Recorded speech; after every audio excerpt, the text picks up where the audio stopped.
Hey, what's up, Stu Nation? This is your boy Reggie Lawrence, a.k.a. Dollars and Cents, one half of the Sports and More Show. And I'm the other half, Vince Wright, all the way from Minnesota, the sports governor. And we have our show debuting on the Stewart Media and Entertainment Network on Friday at noon Eastern Time. The Sports and More Show with Reggie and Vince. Make sure you tune in every Friday. And we are so happy we finally get to talk to you. Fantasy sports fans are winning huge cash prizes every day at DraftKings.com. America's favorite place to play daily fantasy sports. Daily fantasy means no season-long commitments. Play whenever you want. Just pick your sport and draft your team. It's like a new season every time you play. So, you're never stuck with the same players. Last year, $300 million were won at DraftKings.com, and you could be next to win big. Go to DraftKings.com now and enter promo code STU to play for free. That's STU for free entry now at DraftKings.com. Also, if you use promo code STU, DraftKings will match your initial deposit up to $600. Deposit $600, play with $1,200. DraftKings.com, promo code STU.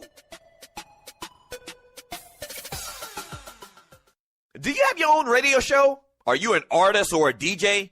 BB Mobile Apps is the solution for you. They specialize in creating mobile apps for entertainers. That's right. You can have your own mobile app where your followers can hear your shows or music, watch your videos, and view all your social networks in one place. You can even make money with banner ads and send push notifications directly to your audience to make sure they get your messages. Everyone has their phones on them, right? A mobile app will add credibility to your brand because your content will be accessible to them while they're on the go. BB Mobile Apps also makes apps for bloggers, actors, and producers. The process only takes about 20 minutes. Just go to bbmobileapps.com and click Get Started Now. That's bbmobileapps.com and tell them the Doug Stewart Show sent you.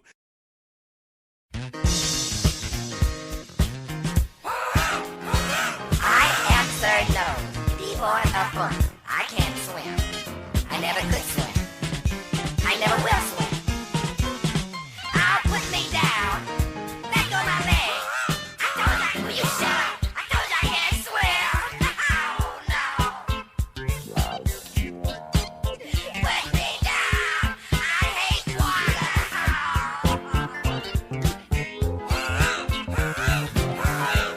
Will you shut up? Never learned to swim. Can't catch the rhythm of the stroke. 1979. This is the Doug Stewart Show. Today's date is June 9th, 2016, but we are taking it back to 2000 or 1979. What you know about Parliament? Aqua Boogie.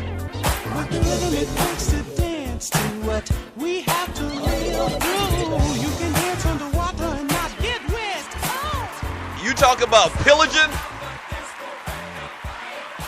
Now, I love them to death. But Dr. Dre straight pillaged Parliament stuff. You go back and listen to some of that death row stuff, man. Dr. Dre, Snoop Dogg, all of the beats that came from the early 90s from death row. Dr. Dre producing, man. They straight pillage all of their stuff. Yeah. It's crazy. Yeah. The number to the show is 404-382-0338. You can also email me at doug@thedougstewartshow.com. What was going on in 1979 as far as the famous quotes? I love the smell of napalm in the morning. That was Robert Duvall in Apocalypse Now. Have a Coke and a smile. That's Coca-Cola back in 1979. So yeah, that kind of intersects, with the commercials. With Mean Joe Green and the little kid, hair kid, have a Coke or whatever. Quality is job one. That was Ford. All these came about in 1979. Nothing comes between me and my Calvin Kleins. Remember that? That was Brooke Shields for Calvin Klein. And reach out and touch someone. That was AT&T. All of that was back in 1979. Does AT&T still use that? Interesting. So I was talking a little bit about Steph Curry and how he's really struggling in this series, even though Golden State's up 2-0. Steph is really struggling. He had 19 points last night and scored just 2 points in the first half, as I mentioned earlier. You're listening to the Doug Stewart Show. He's averaging just 16 points a game in the finals, down from 30.1 in the regular season. I mentioned that as well. And he hasn't cracked 20 points in a game in these NBA finals.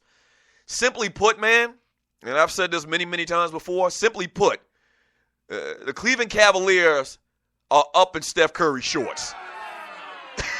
Yeah, they are. And so every time he comes off a screen, there's somebody there waiting on him. And what I've noticed also as well is whenever he comes across half-court line, they're up on him. Where have you heard this before? I've been saying this, and I'm pretty sure I'm not the only one that's been saying this. I'm pretty sure the old-school NBA players have been saying it as well. Like, get up in his shorts! And that's what the Cleveland Cavaliers have been doing. Basically, they've been saying, man, we're not going to let Steph beat us. Somebody else can beat us. Draymond Green can beat us and Sean Livingston can beat us, but we're not going to let Steph Curry beat us. And now it takes a lot of heart to continue with the same game plan because defensively, they're doing pretty much the same thing I've seen them do in the first 2 games that they lost. So they stuck with it last night, offensively and defensively. But when he comes across half-court line, man, they're not waiting for him to get, a foot or two outside the three-point line before they get up on him. No. They are getting up on him probably 6, 7, 8 feet past the half-court line. And Kyrie's playing him real tough, and every time he comes off a screen, once again, they are up in him. They are making all of the switches, and they are not giving this cat the ability to take, like, these easy shots. Now, I will say this as well. Last night, the officials call the game kind of loose. Like, they really beat him up to a degree. Whenever he took a shot, they were there, and it seems like they could have called a foul. He got the 4-point play last night. You remember that? It looks like to me they could have called that a couple of times where he got hit or he created this contact right when he released the ball. But the officials let a lot of that stuff go last night. To their credit, I agree with it. The other thing, another point I kind of wanted to make is, and this is another thing I've been saying all year long as well, and you're listening to the Doug Stewart Show, is we should never forget that basketball is a game made for big people. It is. It is.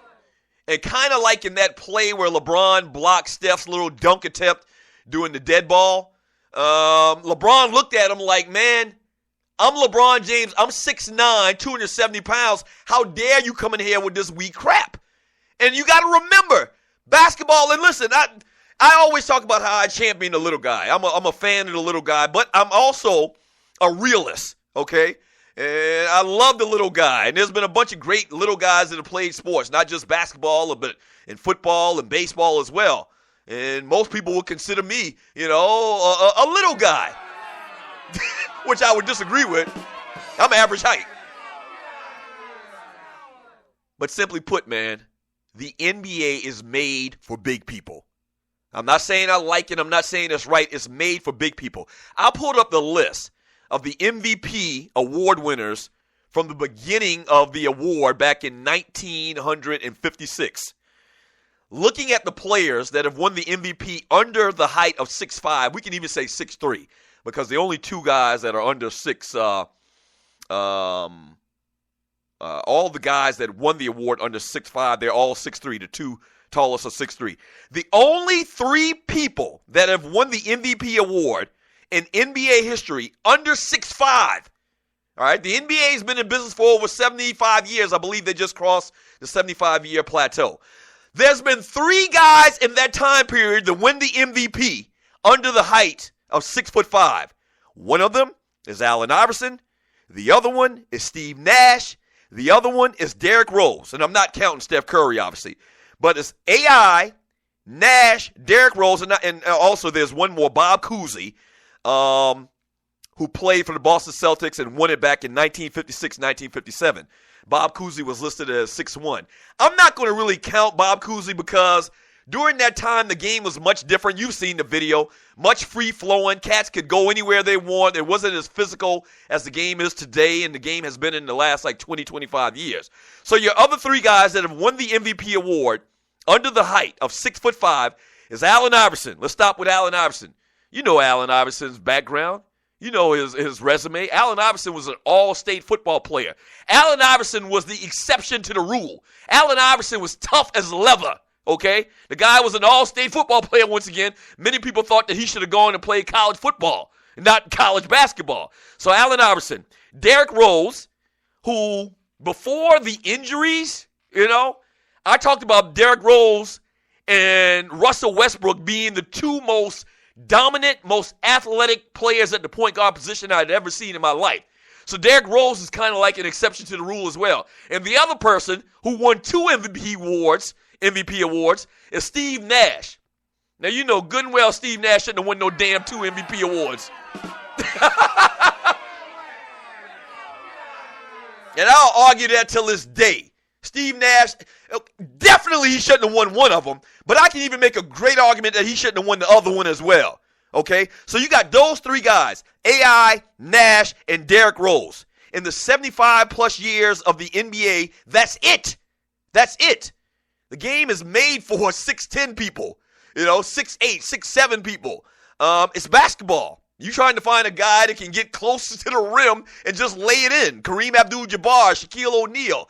So what I basically have seen, man, is Steph Curry getting defended very closely, very guarded.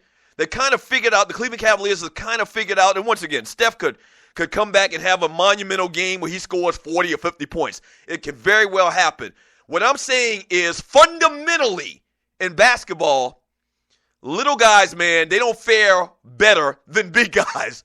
It's very simplistic in what I'm saying, and it's true. And it's not a coincidence that this guy is averaging 16 points in these NBA Finals. Now, we'll see what happens in Game 4. Maybe he comes out and he gets on fire. I got to tell you this, man. And I said it, I think I may have already said this as well one time today. Man, up until like 6 minutes left in the game, when Cleveland was up by, 25 points, I still kept saying, man, whenever Golden State would come down the court and they'd make a shot, I kept saying, man, oh, here these ninjas come again. Here they come again. Yeah. Here they come again. But it didn't happen last night. It didn't happen last night. And, I mean, it's very, very, very simple, man. It's very simplistic. I keep saying that. You got to stay up on him, man. He's a phenomenal shooter. A lot of people are saying the best shooter that we've seen in our lifetimes. But he's 6'2". They're saying he's 6'3". He's 6'2". He's very, very, spindly. That's word wealth right there. He's got a very small frame. It doesn't look like he's never been in a weight room in his entire life. No muscle mass. And they're making a concerted effort. The Cleveland Cavaliers are staying up in his shorts. What are your thoughts? Do you agree, disagree? Am I a hater? I'm going to read your chat when we get back from the break. Don't go away. This is the Doug Stewart Show.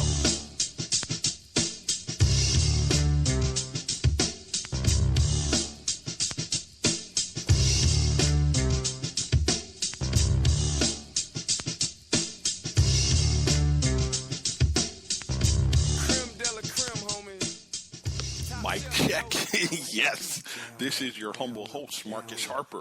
And make sure you check out my show, the Marcus Harper Podcast, on the Stewart Media and Entertainment Network.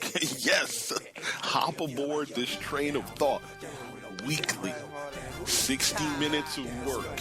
I got you. Sports talk, soul beats, and life. Again, the Marcus Harper Podcast, weekly on the SME Network. Check me out. Life is good.